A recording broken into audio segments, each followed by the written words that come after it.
গাজীপুর জেলা বিএনপির নবগঠিত আহ্বায়ক কমিটিকে শুভেচ্ছা জানিয়ে শ্রীপুর উপজেলা ও পৌর জাসাসের উদ্যোগে আনন্দ মিছিল অনুষ্ঠিত হয়েছে।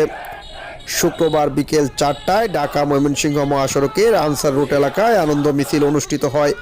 এ সময় উপস্থিত ছিলেন গাজীপুর জেলা জাসাসের যুগ্ম আহ্বায়ক শফিকুল ইসলাম, শ্রীপুর পৌর জাসাসের আহ্বায়ক মোহাম্মদ আনোয়ার হোসেন, উপজেলা জাসাসের আহ্বায়ক মোহাম্মদ হেলাল উদ্দিন প্রধান, উপজেলা জাসাসের সদস্য সচিব হাসিবুল সরকার হাশেম, পৌর জাসাসের সদস্য সচিব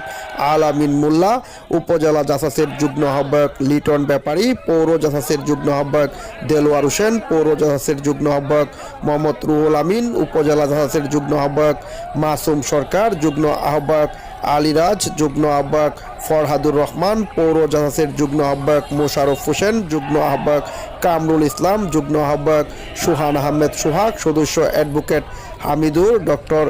শারফুল, মনির হোসেন, সিফাত,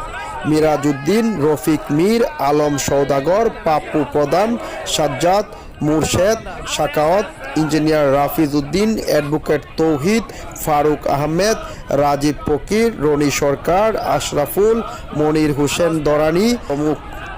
মিছিল শেষে আশপাড়া এলাকায় এক পথসভা অনুষ্ঠিত হয়।